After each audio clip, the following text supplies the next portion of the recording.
Quero saudar você que me acompanha no Santo do Dia. Hoje, dia 21 de janeiro, a igreja celebra a memória litúrgica de Santa Inês Mártir. O nome Agnes, para nós, Inês, em grego significa pura e casta, enquanto em latim significa cordeiro.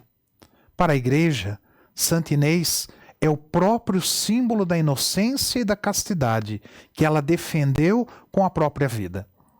A ideia de virgindade casta foi estabelecida na igreja justamente para se contrapor à devassidão e aos costumes imorais dos pagãos.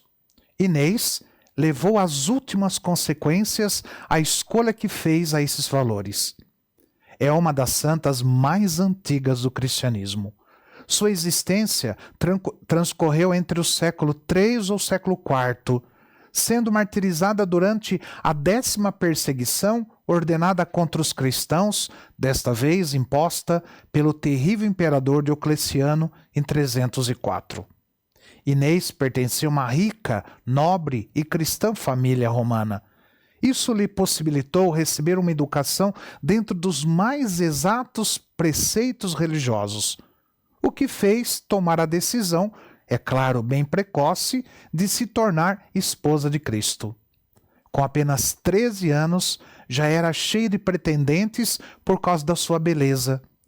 Inês foi cobiçada por sua beleza e riqueza por um jovem romano chamado Fúvio, que era filho de Simprônio, que era o prefeito de Roma.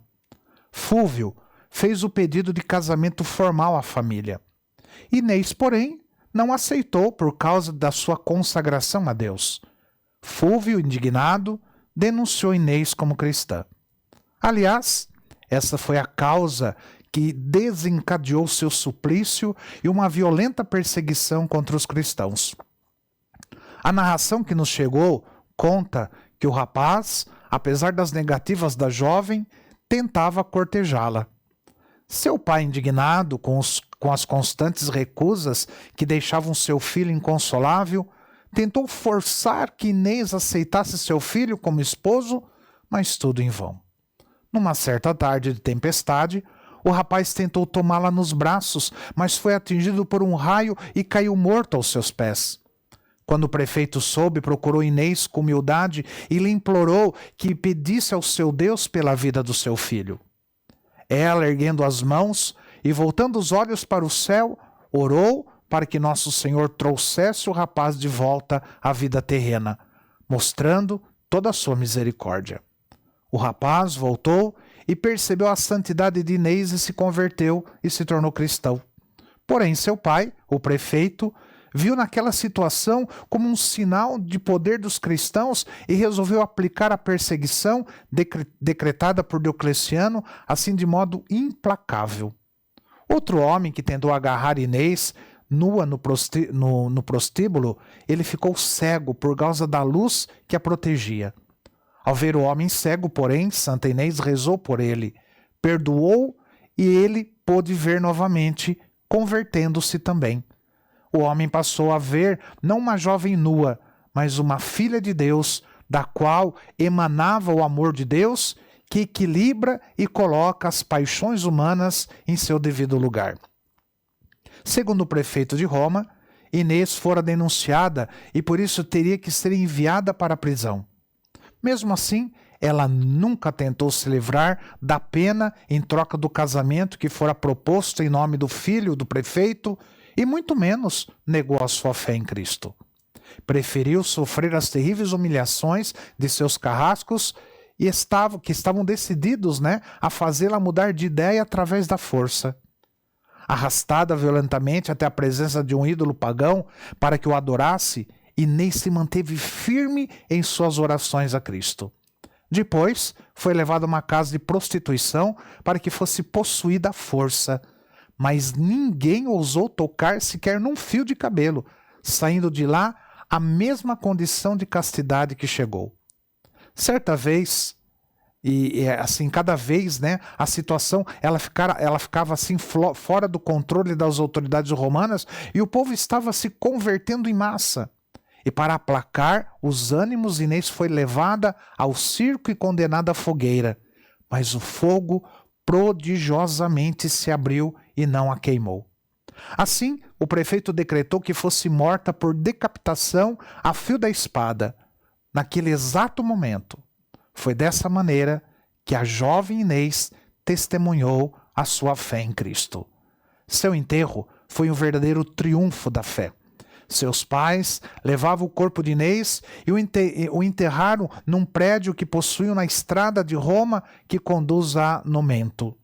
Nesse local, por volta do ano de 354, uma basílica foi erguida a pedido da filha do imperador Constantino em honra de Santa Inês.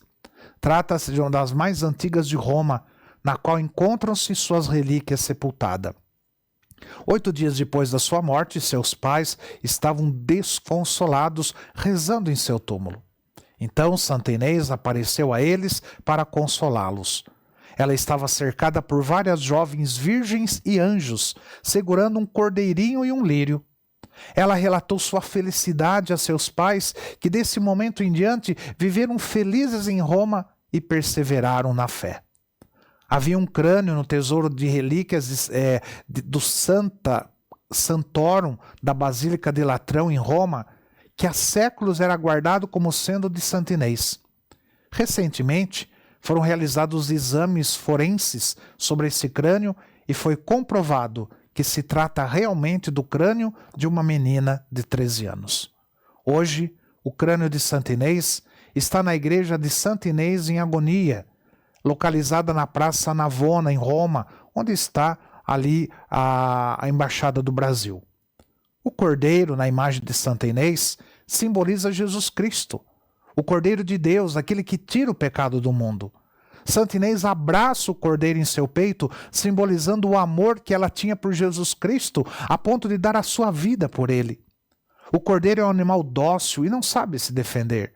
Por isso, precisa ser cuidado. Analogicamente, Santa Inês, ela vivia sob os cuidados de nosso Senhor Jesus Cristo, permitindo que ele a conduzisse em sua vida e a defendesse de todo o mal. A flor de lírio é símbolo da pureza, da castidade e representa também o amor eterno dedicado a Jesus Cristo. Santa Inês entregou sua vida ao Senhor, consagrando a ele a sua castidade. A palma é símbolo do martírio e da vitória de Cristo sobre o pecado e a morte.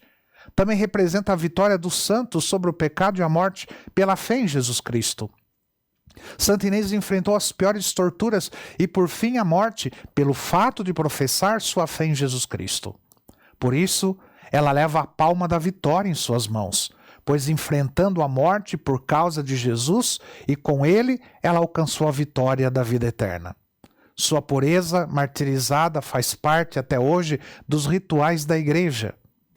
Todo ano, no dia de sua veneração, dia 21 de janeiro, é realizada na Basílica de Santa Inês, fora dos muros do Vaticano, uma missa solene, onde 2 cordeirinhos brancos ornados de flores e fitas são levados para os celebrandos benzer. Depois, os mesmos são apresentados ao Papa, que os entrega às religiosas encarregadas de os guardar até a época da tosquia. Com sua lã, são tecidos os palhos, que na vigília de São Pedro e São Paulo são colocados sobre o altar da Basílica de São Pedro. Posteriormente, esses palhos são enviados a todos os arcebispos do mundo católico ocidental, e eles os recebem em sinal de obediência que devem à Santa Sé como centro da autoridade religiosa. Santa Inês, rogai por nós. Que o Senhor te abençoe em nome do Pai, do Filho e do Espírito Santo. Amém.